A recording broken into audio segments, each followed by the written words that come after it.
పరిశుద్ధ గ్రంథమైనటువంటి బైబిల్లో నుండి ద బుక్ ఆఫ్ రోమన్స్, రోమీలకు రాసినటువంటి పత్రిక 12వ అధ్యాయము, రోమీలకు రాసిన పత్రిక 12వ అధ్యాయము 9వ వచనాన్ని చదువుకుందాం. మీ ప్రేమ నిష్కపటమైనటువంటిదిగా ఉండవలెను, చెడ్డదానిని అసహించుకుని మంచి దానిని హత్తుకుని నుండి చాల్చలాడు.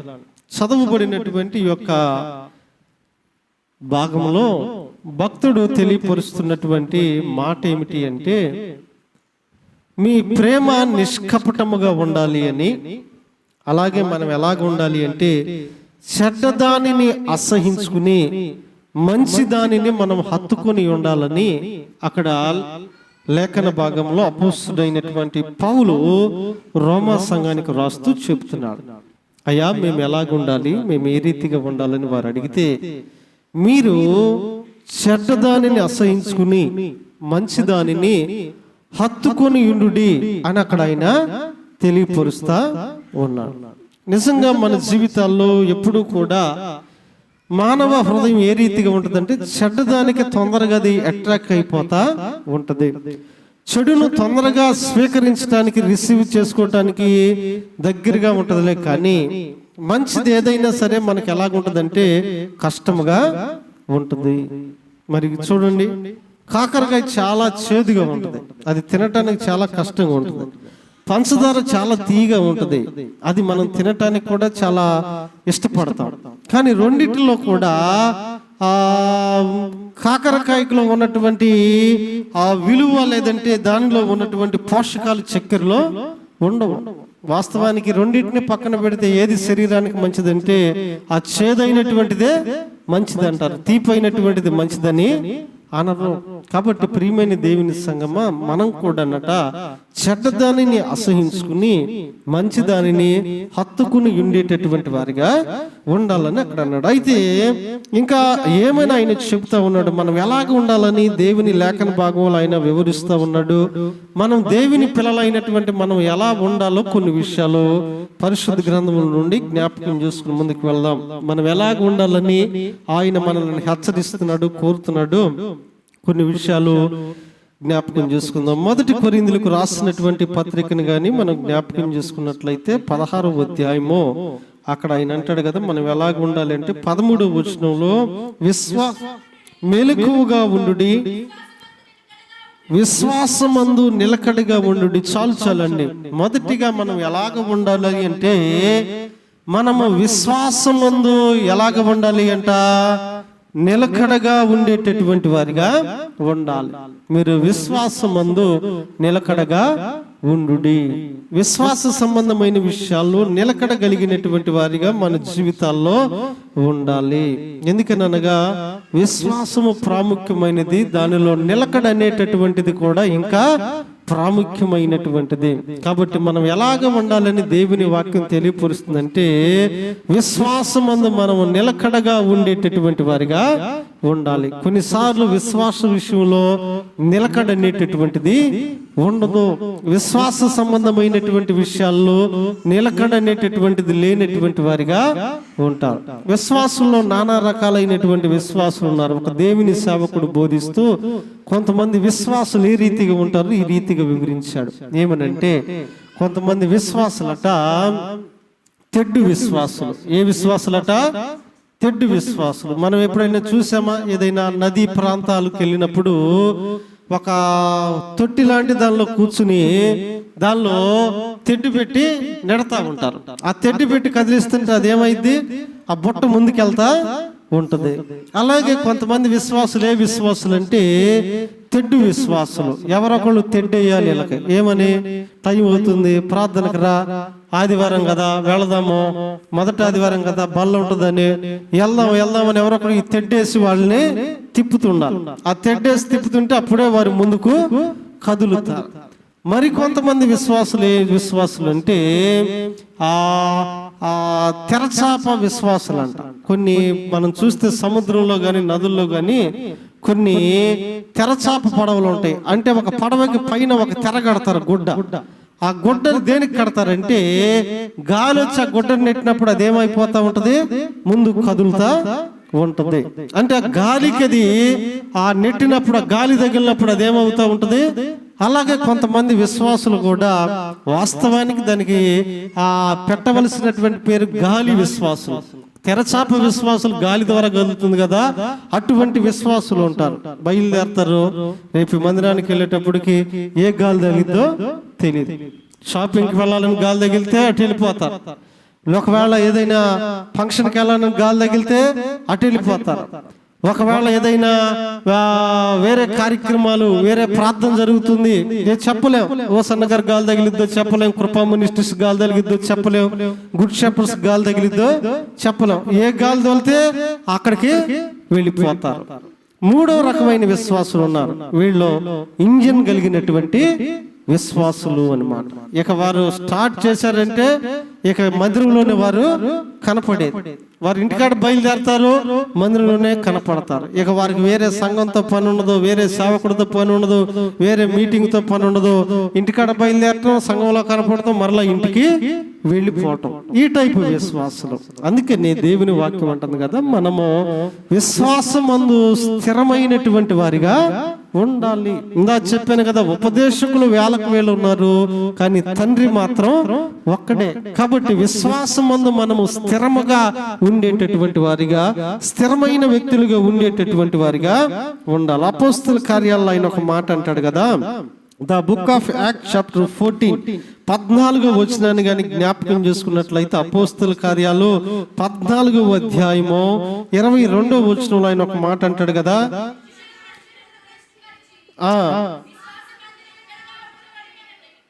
శిష్యుల మనసులను దృఢపరిచి విశ్వాసమందు నిలకడగా ఉండవలెనని.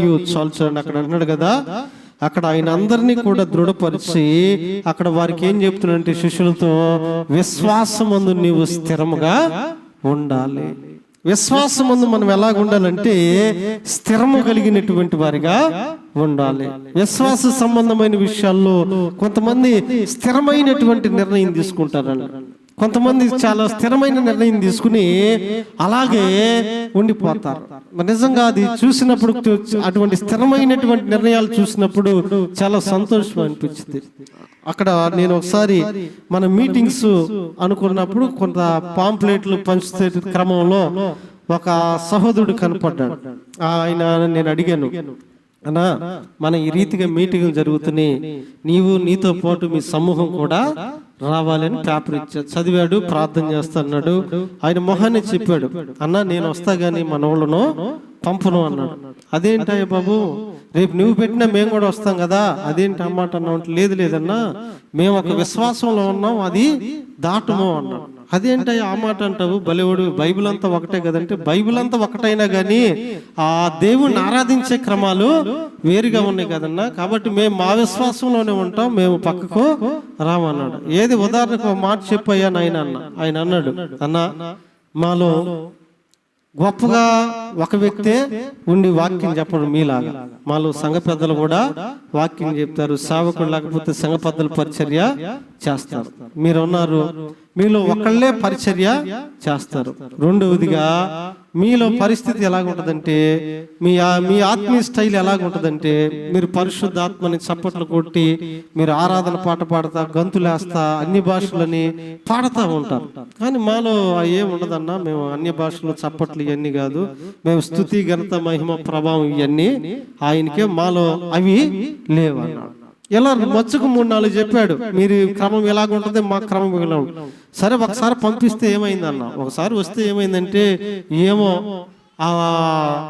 ఆ నడిపింపుకి వీళ్ళలో ఏదైనా మార్పు రావచ్చు అన్నారు. ఆ నడిపింపుకి ఏంటంట, వీళ్ళలో ఏదైనా మార్పు రావచ్చు. వచ్చి పాస్టర్ గారు అక్కడ వాయిద్యాలు, ఉజ్జీవము, ఓ ఆరాధన పాట అంతా బాగుందని ఆ రీతిగా వాళ్ళు కోరుకోవచ్చు కదన్నా. ఇక్కడ విశ్వాసం ముందు వాళ్ళు స్థిరంగా ఉన్నారు.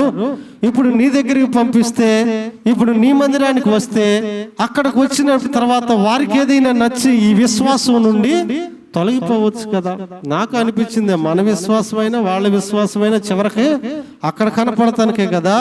మరి నిజంగా విశ్వాసంలో మనము ఒక చోట నుంచి ఒక చోటకి వెళ్ళినప్పుడు కొన్ని మార్పులు ఖచ్చితంగా వస్తే ఆ సమయంలో మనము ఒకవేళ విశ్వాసంలో స్థిరంగా ఉండలేకపోవచ్చు. కానీ విశ్వాసం ముందు ఆయన స్థిరంగా ఉండమంటాడు. ఒక్కొక్కరు ఒక్కొక్క విశ్వాసం, అందులో వారు ఏం చేశారు? స్థిరంగా ఉన్నారు. ఇప్పుడు కొంతమంది ఉన్నారు యెహోవాయే దేవుడు అంటారు, యేసుక్రీస్తు దేవుడు కాదు. వారు అందులో స్థిరంగా ఉన్నారు. ఇంకంతవరకే. ఈ రీతిగా ఒక్కొక్కరు ఒక్కొక్క స్థిరముగా ఉండేటటువంటి వారు. దేవుడు నీకు అప్పగించిన దానిలో, దేవుడు నీకు ఇచ్చినటువంటి దానిలో ఎలాగ ఉండాలంట? స్థిరముగా ఉండేటటువంటి వ్యక్తులుగా మన యొక్క జీవితాల్లో ఉండాలి అంటున్నాడు. దేవుని స్తోత్రం కలుగును గాక. హల్లెలూయా, ఆమేన్, హల్లెలూయా. మరి రెండవది ఇంకా ఎలాగ ఉండాలి అంటే ఆయన చెప్తున్నటువంటి మాట పౌరుషము కలిగినటువంటి వారై ఉండాలి అన్నాడు. చూడండి, 1 కొరింథీయులకు రాసినటువంటి పత్రిక 16వ అధ్యాయము, 1 కొరింథీయులకు రాసినటువంటి పత్రిక 16వ అధ్యాయము 13వ వచనంలోనే పౌరుషము గలవారయుండుడి. చాలండి. రెండవదిగా ఇంకా ఎలాగ ఉండాలని దేవుని వాక్యం తెలియపరుస్తుందంటే పౌరుషం అనేటటువంటిది మనలో కలిగినటువంటి వారిగా ఉండాలి. ఎందుకనంటే బైబిల్లో కూడా ప్రభుని గుర్తుంది, పౌరుషము గల ప్రభు కోపింపగా అన్నమాట ఉంది. కాబట్టి మనలో ఏముండాలంటే పౌరుషం అనేటటువంటిది ఉండాలి. కొన్నిసార్లు అసలుకి పౌరుషం అనేదే ఉండదండి. సేవకుడు ఎంత కోప్పడినా, సేవకుడు ఒకవేళ చెప్పినా, నవ్వినా, గద్దించినా, అమ్మ ఇది ఇలా కాదు ఇలా కాదన్నా సరే అసలు పౌరుషం అనేటటువంటిది ఉండదు. ఆ పద్ధతి అసలు మార్చుకోరు. కానీ దేవుని వాక్యం అంటుంది కదా, మనలో పౌరుషం అనేటటువంటిది ఉండాలి. ఒక దాన్ని మనం చేంజ్ చేసుకోవాలని చెప్పిన తర్వాత దాన్ని ఛాలెంజింగ్ గా తీసుకోవాలి. దాన్ని ఛాలెంజింగ్ గా తీసుకుని దానిలో మార్పును చూస్తానికి మనం ఇష్టపడేటటువంటి వారిగా ఉండాలి. ఎందుకంటే కొంతమంది ఎలాగ ఉన్నారంటే యోబు గ్రంథంలో అంటాడు కదా, ద బుక్ ఆఫ్ జోబ్, సామెతల గ్రంథము 30వ అధ్యాయము 20వ వచనంలో ఆయన అంటాడు కదా, సామెతల గ్రంథము 30:20 అక్కడ చూసినట్లయితే 30వ అధ్యాయము 2వ వచనాన్ని చదువుకుందాం. చూడండి, వారి పౌరుషము పోయినది అంటున్నాడు. వారి పౌరుషం ఏమైందంట? పోయింది. వారిలో పౌరుషం అనేటటువంటిది లేదు. కానీ దేవుని వాక్యం అంటుంది కదా, పౌరుషము కలిగినటువంటి వారిగా మనం ఉండాలి. ఎందుకంటే ప్రభు పిరికితనము కలిగినటువంటి ఆత్మ మనకు ఇవ్వలేదు. పౌరుషం కలిగినటువంటి వ్యక్తిగా మనం జీవించాలని దేవుని వాక్యం కోరుకుంటా ఉంది. కాబట్టి దుర్దినములు రాకముందే మన జీవితంలో పౌరుషం తెచ్చుకోవాలి అని భక్తుడు కోరుతా ఉన్నాడు. ఒకటి ఎలాగ ఉండాలి అంటే విశ్వాసమందు నిలకడగా ఉండాలి. రెండవదిగా పౌరుషం గలవారై ఉండాలి. మూడవదిగా అదే 1 కొరింథీయులకు రాసిన పత్రిక 16:13 అంటాడు కదా, బలవంతులై ఉండుడి అంటాడు. ఎలాగ ఉండాలంట? బలవంతుడై ఉండుడి. ఎందుకనంటే బలహీనులుగా ఉండటం దేవుని చిత్తం కాదు, బలహీనులుగా జీవించడం దేవుని ఇష్టం కాదులే. గాని మన జీవితాల్లో దేవుని వాక్యమును బట్టి బలాన్ని తెచ్చుకుని బలవంతులుగా ఉండేటటువంటి వారిగా ఉండాలి. ఆయన అంటున్నాడు, అందుకే అపోస్తలుడైన పౌలు అంటాడు, నేను ఎప్పుడు బలహీనుడునో అప్పుడే బలవంతుడును అంటాడు. ఎందుకనంటే ప్రభు చెబుతున్నాడు, నువ్వు బలహీనుడిగా ఉండొద్దు, బలవంతుడు ఉండు, బలవంతులుగా జీవించు, బలవంతు కలిగినటువంటి వ్యక్తిగా నివసించు అంటాడు. కాబట్టి ప్రియమైనటువంటి దేవుని సంగమా, ఈ మధ్యాహ్న కాల సమయంలో మూడవదిగా ఇంకా మనం ఎలాగ ఉండాలి అంటే బలవంతులుగా మన జీవితంలో ఉండేటటువంటి వారిగా ఉండాలి. బలాన్ని కలిగి జీవించేటటువంటి వారిగా ఉండాలి. మరి అందుకని ఎఫెసీయులకు రాసిన పత్రిక 6లో అంటాడు ఆయన, 6వ అధ్యాయము 10వ వచనంలో ఆయన అంటాడు కదా, తుదకు ప్రభు యొక్క మహాశక్తిని బట్టి ఆయన యందు బలవంతుడై ఉండి. తుదకు ప్రభు యొక్క మహాశక్తిని బట్టి బలవంతులై ఉన్నాడు. ఆధ్యాత్మికంగా బలవంతులై ఉన్నాడు, మరి శారీరకంగా బలవంతులై ఉండాలి. చాలా సందర్భాల్లో బలహీనులైపోతా ఉన్నాం, బలహీనులుగా జీవిస్తూ ఉన్నాం, ఆధ్యాత్మిక పనుల్లో బలహీనులుగా ఉంటున్నాం. మొన్న మన గ్రూప్ లో నేను ఒక మెసేజ్ పెట్టాను. ఒక సహోదరుడు 2 కాళ్ళు కూడా సరిగా లేవు. అయినా దేవుని మందిరానికి రావటంలో ఎంత ఉత్సాహంగా ఉన్నాడని సేవకుడు వివరించి, మరి నీకు బైక్ ఉంది, నీ కాళ్ళు బాగున్నాయి, నీ తల్లిదండ్రులు నీకు ఛార్జీకి ఇస్తారు, దేవుని పని కొరకు వెళ్తానంటే నీకు వాహనాన్ని కొనిస్తారు, అయినా నీవు ఎంత బలహీనంగా ఎలాగా ఉంటున్నావు అన్నాడు. దేవుని మందిరానికి సరిగా రాలేలో ఉద్దేశించి ఆ కుర్రోడు ఆ దూర ప్రాంతం నుంచి రావాలి, కాళ్ళు లేవు, వాళ్ళ అమ్మకు రక్షణ అంటే తెలియదు, తండ్రి లేడు, అయినా బిడ్డ అక్కడి నుంచి ఇక్కడ దాకా అటువంటి కాళ్ళతో నడుచుకుంటూ ప్రతి ప్రార్థనకు వస్తున్నాడు. నీకు కాళ్ళు బాగున్నాయి, ఆరోగ్యం బాగుంది, నువ్వు మందిరానికి వెళ్తానంటే నీకు ఛార్జీకి డబ్బులు ఇచ్చేవాళ్ళు ఉన్నారు, నీకు బైక్ ఇచ్చాడు దేవుడు, అయినా దేవుని మందిరానికి నీవు రాలేకపోతున్నావు, బలహీనుడిగా ఉంటున్నావు అన్నాడు. మరి నిజమే కదా, మనకి చాలా విషయాల్లో కూడా దేవుడు ఇంకా దగ్గరగా దేవుని మందిరాన్ని ప్రభు ఏర్పాటు చేశాడు. ఎక్కడ కూడా మనము పదులు ఛార్జీలు పెట్టుకుని వెళ్ళవలసినటువంటి పని లేదు, చక్కగా నడుచుకుని రాగలిగే విధంగా దేవుని మందిరాన్ని ప్రభు మనకి ఏర్పాటు చేసిన బలహీనులు అయిపోతున్నాం, రాలేకపోతున్నాం, వెనుకబడిపోతా ఉన్నాం. కానీ దేవుని వాక్యం అంటుంది, పౌరుషం తెచ్చుకో, బలవంతులై యుండుడి, ఇదిగో బలవంతులుగా మీరు జీవించండి అంటాడు. 2 కొరింథీయులకు రాసిన పత్రికలో 13వ అధ్యాయంలో 9వ వచనం ఆయన ఒక మాట అంటాడు కదా. 2 కొరింథీయులకు రాసిన పత్రిక 13వ అధ్యాయము 9వ వచనాన్ని గాని మనం, మేము బలహీనులమై ఉన్నను మీరు బలవంతులై ఉండిన ఎడల సంతోషించదు. ఇక్కడ చూడండి, సేవకుడు అంటున్నాడు కదా, మేము బలహీనంగా ఉన్నా మీరు గాని బలవంతులుగా ఉంటే మిమ్మల్ని బట్టి మేమేం చేస్తామంటున్నాడు, సంతోషిస్తాం.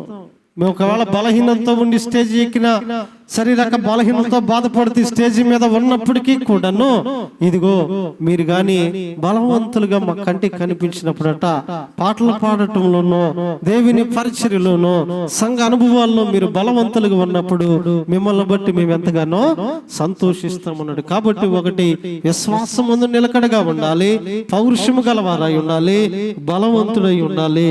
మరి 4వది ఇంకా మనం జ్ఞాపకం చేసుకున్నట్లయితే, ఇంకా దేవుని వాక్యం అంటుంది కదా, ఆదరణ కలిగి ఉండుడి అంటుంది. 2 కొరింథీయులకు రాసినటువంటి పత్రిక 13వ అధ్యాయాన్ని మనం జ్ఞాపకం చేసుకున్నట్లయితే, 2 కొరింథీయులకు రాసిన పత్రిక 13వ అధ్యాయం 11వ వచనంలో ఒక మాట అంటాడు కదా, ఆదరణ కలిగి ఉండుడి. ఇంకా ఎలాగ ఉండాలి అంటే ఆయన చెబుతున్నటువంటి మాట ఏమిటంటే, ఆదరణ కలిగి ఉండాలి. ఒకరినొకరు ఆదరణ కలిగి ఉండు అంటే ఒకరినొకరు మనం ఏం చేయాలట, ఆదరించాలి. ఏదైనా కుటుంబం బాధలో ఉందనుకోండి, ఏదైనా ఇబ్బందులు ఉందనుకోండి, అక్కడికి వెళ్ళి ఆదరించేటటువంటి మాటలు మనం చెప్పాలి, కానీ బాధను పెంచేటటువంటి మాటలు మనం ఎన్నడూ కూడా చెప్పకూడదు. కొన్నిసార్లు కొంతమంది మనలో చేసేటటువంటి పని ఏమిటి అంటే, ఏదైనా కుటుంబం నష్టపోయి బాధలో ఉంటే ఆదరణ కలిగించేటటువంటి మాటల కన్నా కూడా బాధను పెంచేటటువంటి మాటలు చెప్పేటటువంటి వారు లేకపోలేదు. ఆ రోజు నేను చెప్పాను, నా మాట వినలేదు, నేను చెప్పాను, నేను ఎంత చెప్పినా నువ్వు పట్టించుకోలేదు. ఇప్పుడు ఉదాహరణకి ఒక బిడ్డకి బైక్ కొనిచ్చాడు, కొంతమంది పెద్దవాళ్ళు వాడి వయసుకి వాడికి బైక్ వద్దులే అని చెప్పారు, కొనిచ్చాం. కొనిచ్చినటువంటి తర్వాత బైక్ ఏదో యాక్సిడెంట్ అయింది, బిడ్డకు దెబ్బలు తగిలినాయి అనుకోండి. ఆ ఇంటికి వెళ్ళినప్పుడు మనం ఏం చేయాలి, ఆదరణ కలిగించే చెప్పాలి, కానీ అలా కాకుండా నీవు చిన్న వయసులో వద్దన్నా, నా మాట వినలేదు, వాడికి బైక్ కొనిచ్చావు అందుకే జరిగింది, ఈ కాదు అవి నెక్స్ట్ ఆ మాటలు విలువైనవే చెప్పాలి. ఆ ఉన్నటువంటి స్పాట్ లో పరిస్థితిలో నిందించినట్లుగా, నేరం మోపినట్లుగా, తప్పులు అదేదో ఘోరమైన తప్పు చేసినట్లుగా మనం మాట్లాడకూడదు. ఆదరణ కలిగించే మాటలు చెప్పాలి. కొంత స్లో ఎల్లు, నిదానంగా తగ్గిపోతాయి, ఏం కాదు, చిన్న చిన్న దెబ్బలే అన్నట్లుగా మాట్లాడాలి. కానీ ప్రపంచంలో ఎవడు చేయని తప్పు ఒక్కడే చేసినట్లుగా నిందించే విధంగా మన మాటలో ఉండకూడదు. ఆయన అంటున్నాడు, ఆదరణ కలిగి ఉండు. ఒకరినొకరు మనం ఏం చేయాలట, ఆదరణ కలిగి ఉండాలి. ఏమీ కాదులే, పర్లేదులే, ఇబ్బంది లేదులే, ఇదిగో దేవుడు కార్యం జరిగిస్తాడులే. మరి ఇతరులు ఆదరించబడిన మాటలు, ఇతరుల సాక్ష్యాలు కూడా వారికి చెప్పి మనము ఆదరణ అనేటటువంటిది కలిగించవచ్చు. కాబట్టి అందుకని అక్కడ ఆయన అంటున్నటువంటి మాట ఏమిటి అంటే, మనం ఎలాగ ఉండాలి అంటే, మొదటిగా చెడ్డదాన్ని అసహించుకుని మంచిదాన్ని హత్తుకుని ఉండాలి. రెండవదిగా విశ్వాసమందు నిలకడగా ఉండాలి. మూడవదిగా పౌరుషము గలవారై ఉండాలి.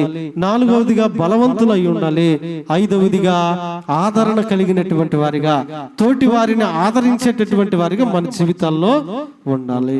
అమ్మా మొత్తం కూడా మొట్టమొదటిగా చెడ్డదానిని అసహించుకుని మంచిదాన్ని హత్తుకుని ఉండాలి. మీరు అది రాసుకోలేదు అనుకుంటా, అది రాసుకోండి. మొదటిగా మనం చదువుకున్నాం కదా, ఆ రోమిలికి రాసిన పత్రిక 12:9 ఆ మాట రాయబడి ఉంది. మొదటిగా మనం అదే చదువుకున్నాం. అక్కడేమో మంచిదాన్ని హత్తుకుని ఉండేవారిగా ఉండాలి. దేవుని పిల్లలు ఎలాగ ఉండాలంటే, రెండవదిగా విశ్వాసమందు నిలకడగా ఉండాలి. మూడవదిగా పౌరుషం గలవారై ఉండాలి. నాలుగవదిగా బలవంతులై ఉండాలి. ఐదవదిగా ఆదరణ కలిగినటువంటి వారిగా ఉండాలి. దేవుని పిల్లలైనటువంటి మనం ప్రభు చెప్పినటువంటి రీతిగా ఆయన ఏ రీతిగా ఉండమని నిర్దేశించాడో ఆ రీతిగా ఉండటానికి ప్రయత్నం చేద్దాం. అట్టి కృపను ధన్యతను జీవము గల దేవుడు మనకును మన కుటుంబాలకు కలగజేసి బలపరిచి నడిపించును గాక. అందరూ కూడాను చెప్పబడిన వాక్య నిమిత్తమై మోకరిద్దాం. ప్రార్థన ద్వారా ముందుకు కొనసాగుదాం. అవును ప్రభా, దేవుని పిల్లలైనటువంటి వారు ఏ రీతిగా ఉండాలి అండి? ఇదిగోనయ్యా మంచిదానిని హత్తుకునే వారిగా ఉండాలని, అంత మాత్రమే కాదులే గాని ప్రభా, ఇదిగో విశ్వాసమందు మేము నిలకడగా ఉండాలని తెలియపరిచినటువంటి విధములను బట్టి వందనాలు. ఇదిగో ప్రభా, మరి ఈ యొక్క ప్రత్యేకమైనటువంటి సమయంలో ఇదిగో విన్న వర్తమానం రీత్యా